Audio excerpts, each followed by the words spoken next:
Assalamu alaikum everyone, welcome to my mom channel.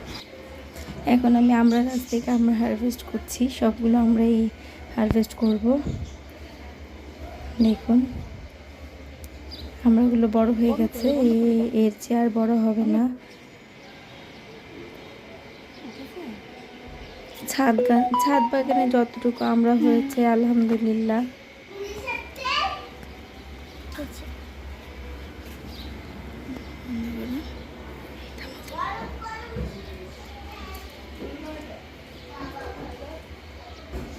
থামাই দিবে, সাথে সাথে থামাই ফেলবে,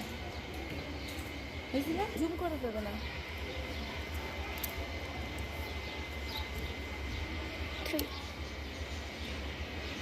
আমরা গাছে নতুন পাতা চলে এসেছে, কিছুদিন আগে কোনো পাতা ছিল না গাছটিতে।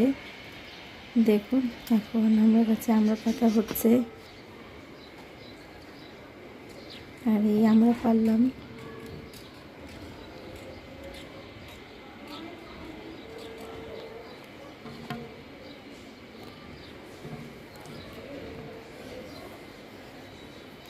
গাছ থেকে ফল পেড়ে খাওয়ার মজাই আলাদা, তা তো আর নতুন করে আপনাদের বলতে হবে না, আপনারা সবাই জানেন। এখন গাছ থেকে লেবু পেড়ে নিচ্ছি। ওই যেটা ওই যে ঝুঁকতেছে। যত্নের অভাবে গাছের অবস্থা অনেক খারাপ হয়ে গিয়েছে। রমজান মাসে আমি গাছের তেমন যত্ন করতে পারিনি, যার ফল হিসেবে গাছের অবস্থা এরকম। আর এই তো বড়ই গাছ, আমার বড়ই গাছে ফুল চলে এসেছে, আবার ফুল এসেছে অল্প একটু একটা ডালের মধ্যে ফুল এসেছে, আর বাকি ডালগুলো সব খালি। যতটুকু বেড়েছে, গাছটা বড় হয়েছে, আমি উপর থেকে কেটে দিব। এখন গাছটাকে কেটে ছেটে দিচ্ছি।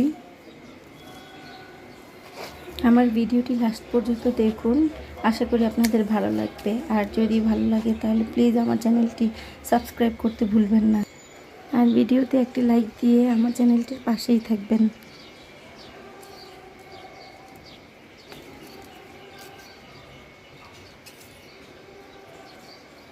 গাছ কাটতে গিয়ে শক্তি কুলাতে পারছিলাম না, অনেক শক্ত। তো কাটার চেষ্টা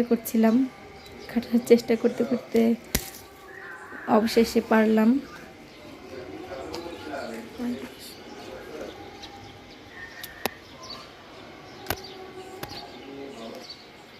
বড়ই গাছের ডালপালাগুলো কেটে দিচ্ছিলাম, একদিকে যেইগুলো বেড়ে উঠেছে এইগুলো। তো এইগুলো কেটে দেওয়ার একটাই কারণ ছিল, কারণ একদিকে বেড়েছে গাছটা, আমি চাচ্ছিলাম ঝোপালো হয়ে চতুর্দিকে গোল হয়ে বেড়ে উঠুক গাছটা। যার কারণে আমি এক সাইডে যে ডালটা ছিল এই ডালটা আমি কেটে দিয়েছি। আর এই দেখুন আমার লেবু গাছটা দেখলেই আমার খারাপ লাগে।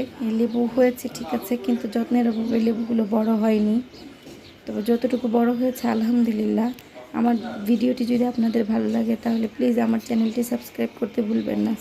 লাস্ট পর্যন্ত দেখার জন্য সবাইকে অসংখ্য ধন্যবাদ।